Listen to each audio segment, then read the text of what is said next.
Kota Kaiko yang rusak oleh kejahatan para pengusaha kaya, dilanda kemiskinan dan kejahatan di mana-mana.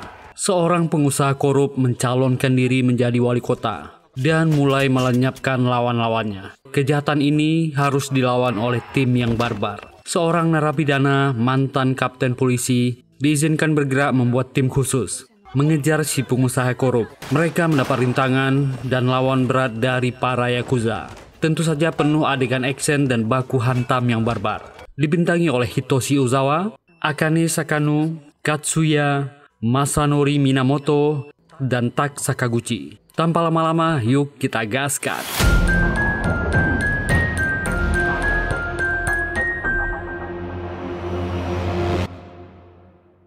Awak media sudah ramai di depan pengadilan. Seorang bos mafia bernama Wataru Gojo baru saja bebas dari kasus Satoshi, yaitu suap dan korupsi. Setelah keluar dari persidangan, Gojo disambut oleh jaksa agung yang ternyata koneksinya. Gojo tetap ingin jalan melewati lobi, walaupun di sana banyak wartawan. Tiba-tiba seorang jaksa bernama Hirayama menghentikannya. Kepala jaksa kota Kaiko, terkenal jujur dan gigih mengejar para penjahat. Hirayama mengancam bahwa dia akan membongkar semua kejahatan Gojo. Gojo sangat santai dan merasa kebal hukum. Mengejek orang ini tak akan bisa menyentuhnya. Gojo pun beranjak pergi.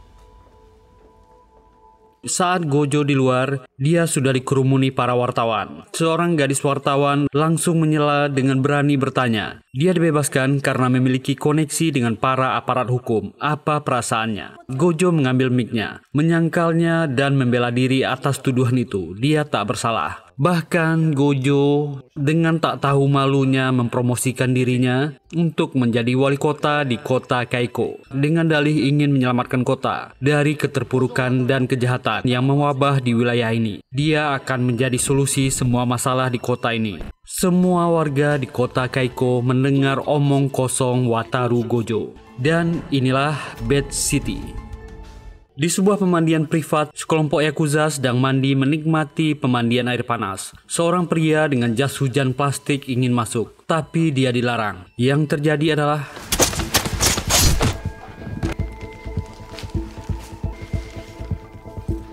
setelahnya seorang pria berjas hitam masuk. Pria ini bernama Kim Sung-gi. Memasuki pemandian dengan santai berganti pakaian, langsung menghabisi para yakuza yang sedang mandi.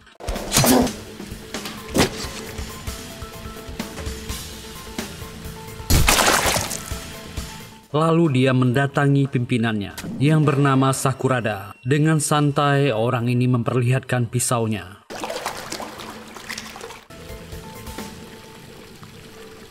Seonggi seorang yakuza keturunan Korea dengan santai mandi setelah menghabisi semua yakuza di sana.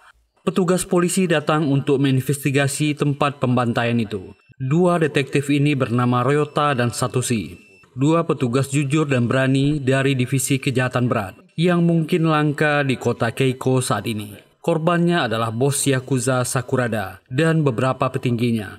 Bahkan markas Sakurada sudah hancur. Semua anak buahnya di sana tewas. Dan anehnya, brankasnya sudah terbuka, isinya hilang. Polisi pemula bernama Megumi datang ke TKP dengan tergesa-gesa. Di dalam dia dimarahi kedua seniornya. Ke TKP malah berpakaian rapi. Kapten divisi mereka berkata tangan Sakurada terpotong. Pasti dibawa pelaku untuk membuka brankas di markas korban. Megumi bertanya apa yang terjadi. Satoshi pun membuka bungkus plastik itu. Megumi langsung mual dan muntah. Satoshi memberitahu Megumi tentang dua prinsip detektif lapangan. Jangan muntah, jangan menangis di TKP. Tiba-tiba mereka mendapat laporan darurat bahwa telah terjadi pembantaian di sekitar markas Sakurada. Songgi berjalan di sebuah lorong. Orang ini adalah Oyama, asisten Gojo. Tujuan mereka menghabisi Sakurada adalah barang di brankasnya. Tapi barang itu sudah hilang. Ada yang mendahului Songgi. Gojo pun keluar. Dia dimarahi oleh Gojo. Mereka bekerja sama untuk mendapatkan barang itu. Tapi dia membuatnya kecewa. Kekacauan yang dia buat bisa menjadi masalah untuknya. Dia meminta Songgi untuk bekerja lebih baik. Songgi pergi dengan marah. Hanya karena bosnya lah dia melakukan perintah Gojo. Esok harinya, Kepala Jaksa Kota Kaiko, Hirayama, memanggil seorang jaksa bernama Koizumi. Kota Kaiko saat itu memang sedang meningkat kejahatannya. Jaksa Hirayama sangat yakin Gojo adalah dalang meningkatnya perang geng di kota ini. Dia meminta wanita ini membentuk divisi khusus yang bertugas mencari bukti kejahatan Gojo. Penjarakan dia. Jaksa ini sudah memilih anggotanya dan meminta Kozumi untuk memeriksa. Anggotanya adalah Satoshi Kumamoto dan Ryota Nizaki dari Divisi Kejahatan Berat dan Letnan Polisi Pemula Megumi Nohara. Mereka dipilih karena catatan riwayat mereka bersih. Dan ketua timnya adalah Kapten Makoto Torada. Saat ini berada di penjara karena tuduhan palsu menghabisi seseorang. Koizumi terlihat tak senang Torada menjadi bagian dari tim. Walaupun Torada mantan atasannya, orang ini kasar mulutnya dan bertindak seenaknya sendiri. Hirayama meyakinkan Torada mengawali karirnya di kejaksaan, lalu pindah ke kepolisian, hingga menjadi Kapol Divisi Kejahatan Berat. Dia bisa diandalkan. Dia akan bertanggung jawab sepenuhnya terhadap tim ini.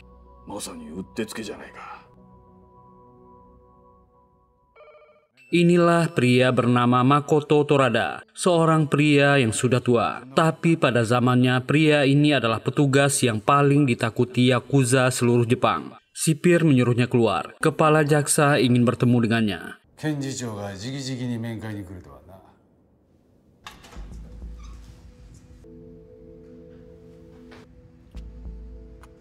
Hirayama memperkenalkan dirinya. Kozumi cuma diam melihat mantan atasannya ini. Hirayama sudah mempelajari kasusnya. Tuduhannya lemah dan buktinya juga kurang kuat. Dia menawari akan membebaskan Torada dari penjara. Balasannya adalah membantu pihak jaksa menangkap Wataru Gonjo, ketua konglomerat Gojo.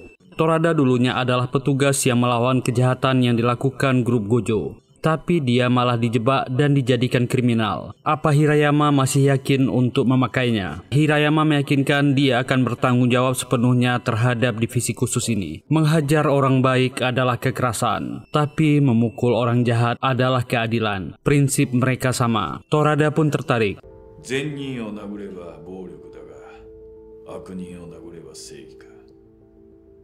Ketiga orang ini sangat kaget ketika tahu mereka dibebas tugaskan oleh kapten mereka. Mereka dipindahkan ke tempat baru dan diminta menuju sebuah alamat. Mereka pun menuju ke sana, sebuah tempat permainan arcade yang sudah tutup. Satoshi dan Ryota sangat terkejut saat melihat Torada, bekas kapten mereka yang telah bebas dari penjara. Torada dulunya adalah mantan kapten divisi kejahatan berat. Torada dengan tegas menyuruh Megumi yang pemalu untuk memperkenalkan diri.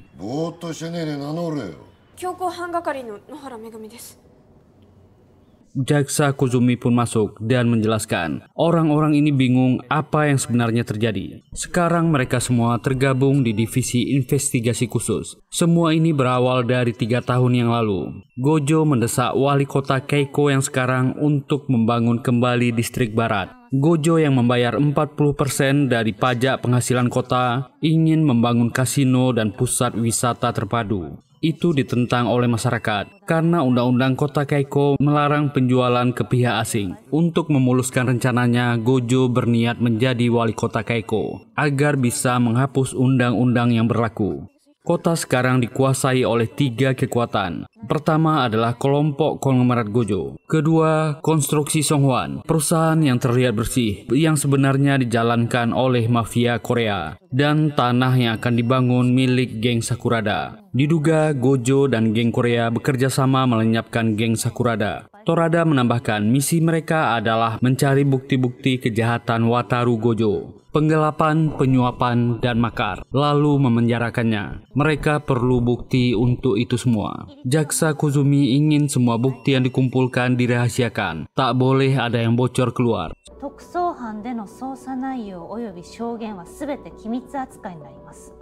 Seorang pria bernama Yamazaki sedang diburu pihak kepolisian, bekas orang kepercayaan Sakurada. Dia dicurigai menghabisi bosnya sendiri karena ada bukti CCTV yang memberatkannya. Dan saat ini pria ini juga diburu oleh banyak pihak.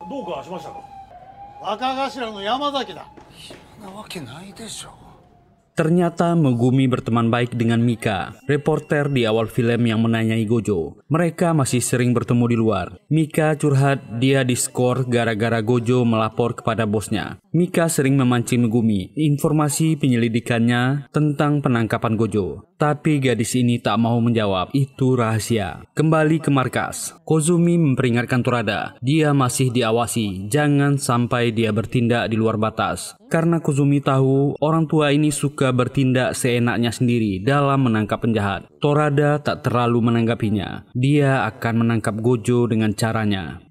報告は義務ですから。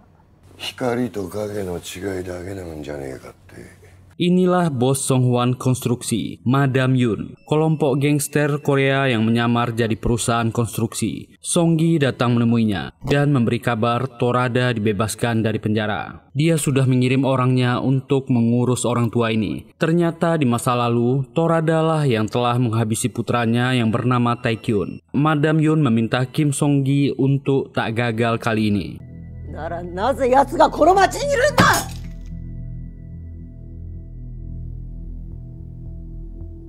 Masyarakat mulai protes di mana-mana, menentang rencana pembangunan Gojo. Sementara itu, tim divisi khusus pun memulai misi mereka. Mereka pun berkumpul. Misi mereka saat ini akan menangkap Murata, tangan kanan Sakurada. Megumi yang pemula disuruh menunggu di luar.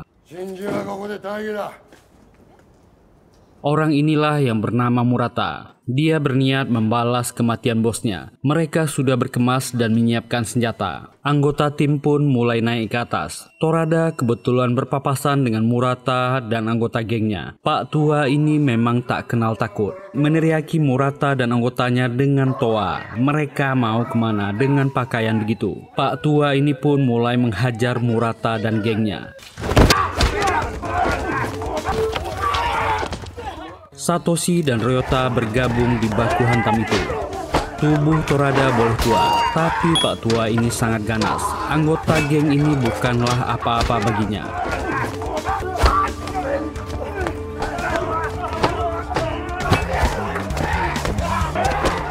Murata mulai takut dan mau lari. Ternyata Megumi bisa diandalkan. Mereka menyekap Murata di markas mereka. Satoshi menginterogasinya dan menanyakan keberadaan bawahan Sakurada yang bernama Yamazaki. Dia dituduh menghabisi bosnya sendiri. Mereka satu geng, dia pasti tahu sesuatu. Murata menjawab Yamazaki tak mungkin menghabisi bosnya sendiri. Ini semua ulah Kim Songgi dari Songhwan Konstruksi. Murata menjelaskan, ternyata barang-barang yang hilang di brankas milik Sakurada adalah bukti-bukti kejahatan Gojo yang dikumpulkan Sakurada. Sakurada berniat dengan bukti itu Wataru Gojo dan kelompok mafia Korea akan tertangkap. Barang itu sudah hilang ketika mereka sampai di markas. Rupanya bukti inilah yang dicari-cari di awal film oleh Gojo dan Songgi. Yamazakiが桜田殺しの重要参考人で指名手配されてるのは知ってるよな。 Murata menjelaskan, ternyata barang-barang yang hilang di brankas milik Sakurada adalah bukti-bukti kejahatan Wataru Gojo dan Kim Shogi. Juga ada rekaman para penjabat yang membantu mereka. Murata tak tahu dari mana bosnya mendapatkannya. Barang itu sudah hilang ketika mereka sampai di brankas. Bukti itulah yang dikejar oleh Gojo dan Seonggi. Murata pun memberikan alamat Yamazaki.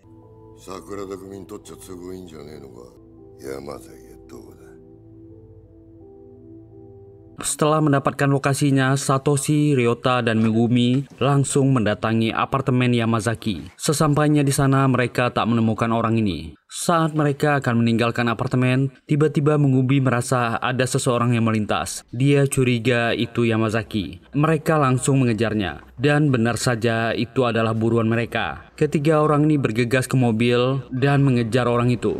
Sementara di markas divisi khusus, Koizumi penasaran kenapa Torada dituduh menghabisi Taekyun. Apa alasannya? Tapi Pak Tua ini tak mau menjawab. Koizumi pun malas bertanya lagi, lalu pergi dari sana. Torada membebaskan Murata dan berkata lebih baik dia memikirkan cara untuk membalaskan dendam bosnya.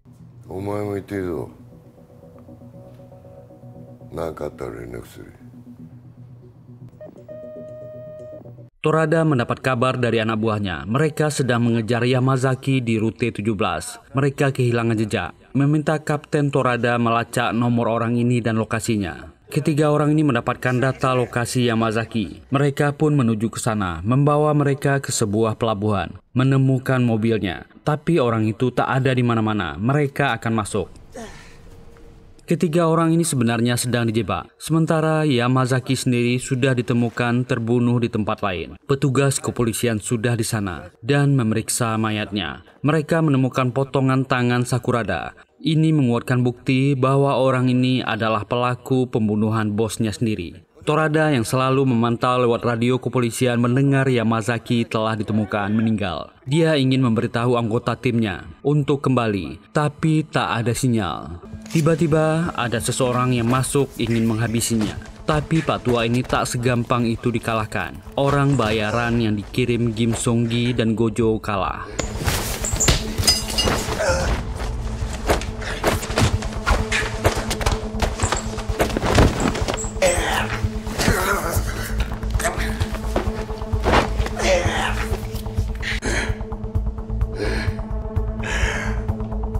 Kembali ketiga anggota tim, mereka memasuki tempat itu dan mulai mencari-cari. Yang mereka temukan hanya seseorang yang sedang memotong ikan. Ketiga orang ini menodongkan pistolnya dan menyuruhnya berbalik. Ini adalah pria di awal film. Pria ini bernama Han, seorang profesional, seorang ahli bela diri yang sangat rahasia. Dibayar dan disewa oleh Wataru Gojo untuk membantu misi Gojo dan Kim Song-gi. Ketiga orang ini dalam bahaya. Lebih banyak lagi orang yang masuk mengepung mereka. Mereka terpaksa menembak, tapi ini tak menghentikan orang-orang ini menyerang. Baku hantam tak terelakkan. Megumi yang pemula ternyata sangat jago bertarung. Dia cukup hebat.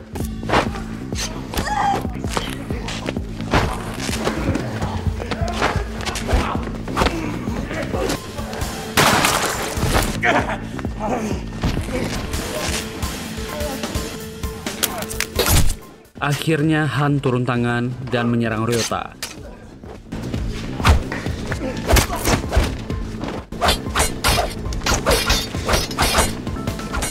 Ryota kesulitan melawannya. Orang ini profesional. Untunglah dia tak serius. Han pergi begitu saja.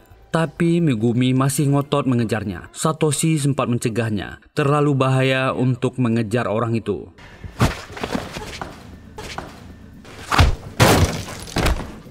Megumi tentu saja bukan lawan Han. Saat itulah Satoshi menolongnya. Satoshi yang mengkhawatirkan Megumi jadi tak fokus. Dan akhirnya dialah yang menjadi korban Han.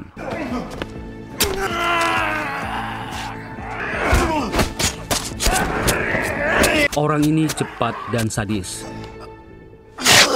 Ryota juga ikut mengejar. Ryota tertegun melihat seniornya jatuh berlumuran darah. Dia mencoba menembak Han, tapi orang ini sangat cepat. Tak lama Torada dan ambulan datang. Penyelidikan baru dimulai, tapi sudah ada korban di pihak mereka. Satoshi tak bisa bertahan. Dia masih sempat berbisik sebelum menghembuskan nafas terakhirnya. Megumi bangun dari pingsannya dan dia menangis histeris. Torada pun menahan Megumi yang ingin mengejar keluar.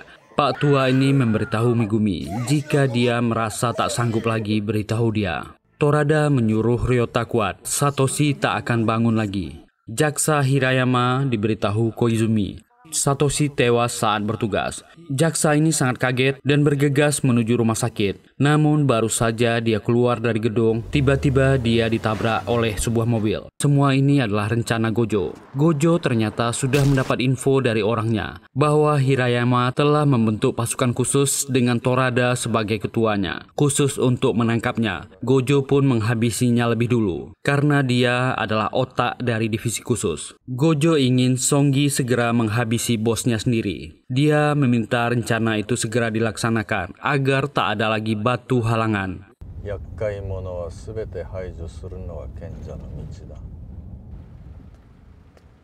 Ternyata Torada melakukan hal yang gila. Dia datang ke markas Songwan Konstruksi, meminta bertemu Madam Jun. Torada bertemu dengan wanita ini, memberitahu orang kepercayaannya Song-gi bekerja sama dengan Wataru Gojo. Wanita ini kaget. Madam Jun dan Gojo memang bersaing. Bos wanita Korea ini dari dulu memang tak suka dengan orang Jepang. Apalagi dengan Gojo yang sangat serakah. Kepalanya ditodong pistol oleh tangan kanan Madam Jun. Pak tua ini ingin Madam Jun menyerahkan Songgi. Dia rela dihabisi, tapi Songgi harus dikirim ke penjara. Dan Madam ini menembak. 俺の命なんかくれてやるよ。その代わりキム・スンギを差し出せ。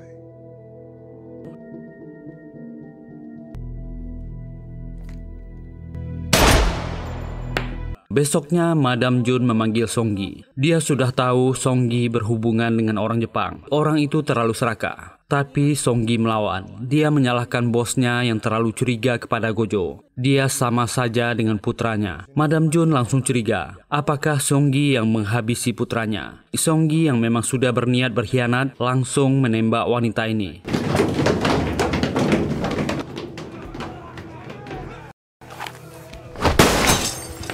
Untunglah si pengawal bergerak cepat. Tembakan itu meleset. Ternyata Kim Songgi sudah menyiapkan pasukannya. Tangan kanan Madam Jun yang bernama Moto segera membawa lari bosnya. Murata yang kebetulan sedang mengawasi tempat itu mencari petunjuk, tak menyangka Madam Jun dikhianati dan dikejar puluhan orang. Dia memutuskan membantu Madam Son. Kedua orang ini segera masuk ke mobil. Madam Son teringat perkataan Torada. Dia memang tak jadi menembak orang ini. Torada mengatakan rahasia masa lalu. Dulu anaknya Taekyun memberikan informasi tentang Gojo dan Songgi yang bekerja sama karena dia ingin melindungi ibunya. Torada memberikan surat Taekyun. Dia harus datang ke sini. Koizumi mengumpulkan anggota divisi khusus yang tersisa di dekat sebuah dermaga. Tim mereka akan dibubarkan karena kepala jaksa Hirayama meninggal. Koizumi berkata, ini sudah selesai. Dan Kapten Torada menghilang. Statusnya buronan, dia melarikan diri. Tim ini sudah selesai.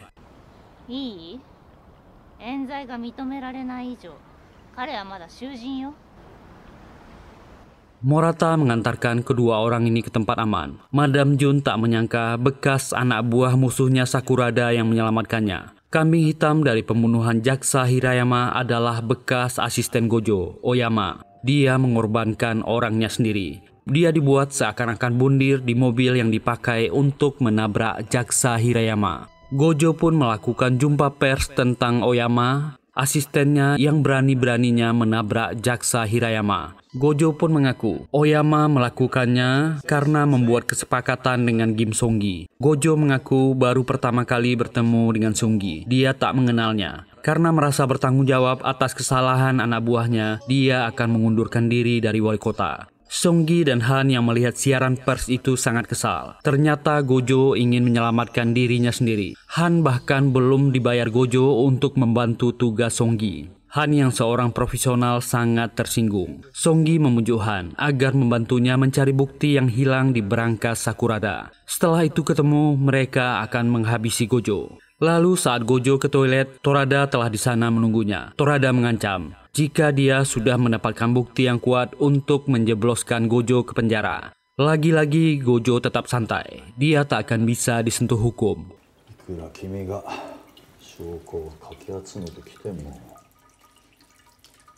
Sementara itu, Madam Jun mendatangi wanita yang bernama Sakiku Sakurada. Ternyata dia adalah putri dari bos Yakuza Sakurada yang sangat dia benci. Ternyata Sakiku sudah menikah dengan Taekyun anaknya. Madam Jun tak pernah tahu karena dia selalu menentang hubungan Taekyun dengan wanita ini.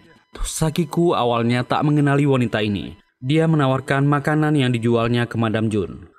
Ketika wanita tua ini memeluk anaknya dan menangis, barulah dia sadar. Orang ini mertuanya, ibu dari suaminya. Sakiku pun memberikan sebuah flash disk yang dia dapat dari Torada untuk diberikan kepada Madam Jun. Ini adalah rahasia yang sebenarnya terjadi. Itu adalah flash disk yang hilang dari berangkas ayahnya. Madam Jun pun menghubungi Torada, mengucapkan terima kasih. Matanya telah terbuka sekarang. Dia jadi tahu apa yang terjadi. Madam Jun memberikan lokasi di mana Songgi. Dia akan memberikan bantuan kepada Torada. Hubungi dia kapan saja. Torada ternyata meminta bantuan Murata untuk membawa Ryota dan Megumi menemuinya. Torada ingin membebas tugaskan keduanya dari misi ini. Dia akan selesaikan sendiri. Tapi Megumi dan Ryota tak terima atas kematian Satoshi. Mereka berniat membantu untuk membalaskan dendam kepada Songi dan kelompoknya. Dan tak hanya mereka, Murata dan anggota Yakuza Sakurada juga bersiap membantu Torada untuk membalas dendam atas kematian Sakurada. Malam ini mereka akan menyelesaikan urusan dengan Songi dan kelompoknya. Di sebuah kafe, nona wartawan ini masih sibuk mencari bukti dan berita kecurangan Wataru Gojo. Saat dia mengambil barangnya yang terjatuh, tiba-tiba seseorang meletakkan flash disk di mejanya. Itu tangan kanan Madam Jun. Mika menerima pesan masuk dari Megumi. Laporkan dan publikasikan. Dia akan menjadi pahlawan dan segera promosi di kantornya. Mika pun melihat isinya. Dia sangat kaget. Ini akan membuatnya terkenal. Torada beserta anak buahnya dibantu dengan anggota Yakuza Sakurada sudah sampai di markas Songi. Bersiap bertarung. Mereka akan perang malam ini. Mereka sudah terkepung. Mereka kalah jumlah. Tapi itu tak membuat mereka mundur. Perang skala besar terjadi. Walaupun kalah jumlah, mereka tetap melawan.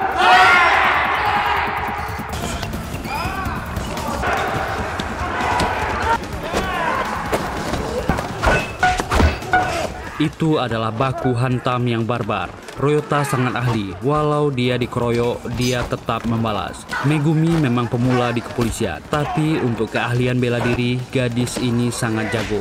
Murata dan pasukannya melawan sekuat tenaga.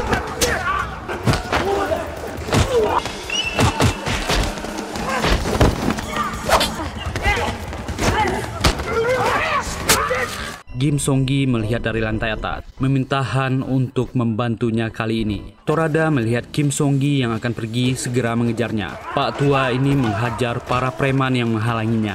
Torada memanggil Megumi dan Ryota untuk ikut dengannya. Dengan dibantu Murata dan pasukannya, kedua orang ini bisa naik ke atas. Satu demi satu, preman yang menghalangi dihajar Torada. Megumi dan Ryota ikut membantu, mencoba menutup pintu. Dengan susah payah mereka mencoba mendorongnya. Terlalu banyak orang. Kembali pasukan Murata membantu mereka.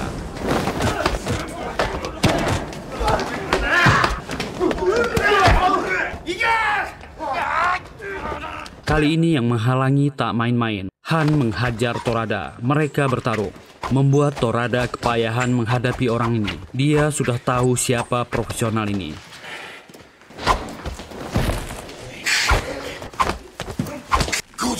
Torada berusaha memujuk Han. Dia telah dibuang oleh Gojo. Kenapa dia masih di sini membelanya? Saat itulah Megumi dan Ryota datang. Kedua orang ini ingin membalaskan dendam Satoshi seniornya. Sementara itu, Torada menghadapi Songi yang menunggunya. Songi sudah tahu ternyata Taikyun menyerahkan data flash disk kepadanya. Jika Torada memberikannya, dia dan teman-temannya bisa pergi dengan aman. Ternyata Songi lah yang menghabisi Taikyun. Di masa lalu pertemuannya dengan Jaksa Agung dan Gojo direkam Taikyun. Dan Songi menyerang Torada. Kedua veteran ini bertarung dengan parah. Mereka mengeluarkan semua kemampuannya.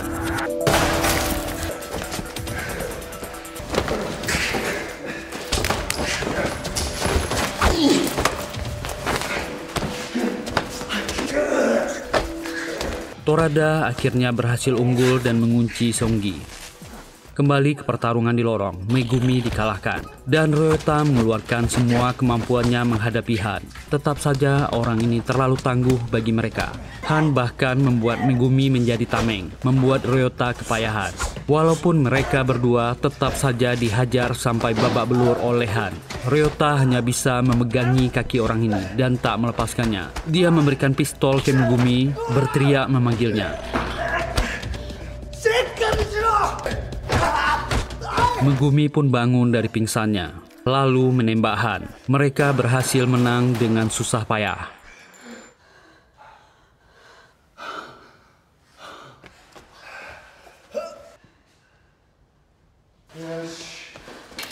Sementara di dalam, kedua veteran ini tak ada yang mau mengalah. Akhirnya Torada berhasil mengunci dan mematahkan tangan orang ini. Dan Torada berhasil merebut pistol Songi dan menghabisinya.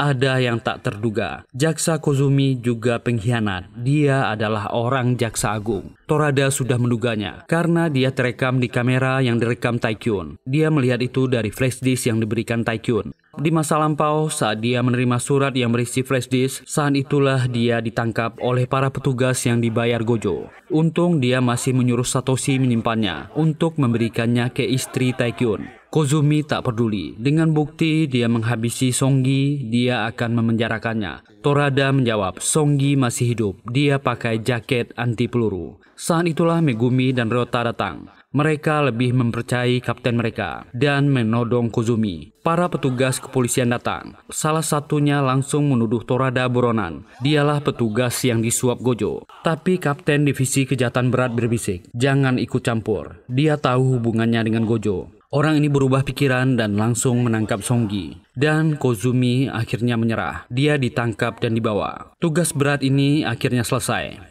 Kapten Divisi Kejahatan Berat memberikan borgol ke Ryota. Tangkap dan bawa kaptennya kembali ke tahanan. Bagaimanapun status Torada adalah tahanan yang ditugaskan. Semua preman dan termasuk Murata yang ada di gedung dibawa ke kantor polisi. Video yang diterima Mika diunggahnya ke internet. Semua pejabat yang terlibat di penyuapan Wataru Gojo ditangkap. Gojo pun ditangkap dan dibawa pergi dari rumahnya. Saat dia dalam kerumunan, tiba-tiba dia terjatuh. Ternyata dia tertusuk di punggungnya. Ryota dan Megumi yang ada di sana sangat kaget. Ternyata Han masih hidup. Orang ini juga ternyata memakai rompi anti peluru. Dia marah karena Gojo meninggalkannya bersama Songgi dan bahkan tak dibayar. Bagi asasin profesional sepertinya, itu adalah penghinaan. Ryota dan Megumi mengejar, tapi mereka kehilangan jejak. Han sudah menghilang. Megumi dan Ryota mengunjungi Torada di penjara. Pak tua ini dibebaskan dari segala tuduhan. Dia diputuskan tak bersalah. Jabatannya dikembalikan. Mereka diizinkan untuk membentuk tim khusus lagi. Masih banyak penjahat lain di kota Kaiko. Dan film ini pun berakhir. Semoga terhibur. Terima kasih sudah meluangkan waktunya di channel ini. Kalau nggak keberatan, mohon dukungan teman-teman untuk kami. Silahkan tekan tombol like, subscribe, dan nyalakan loncengnya. Semoga kita semua diberi kesehatan dan dimudahkan rezekinya. Kita jumpa lagi di video berikutnya.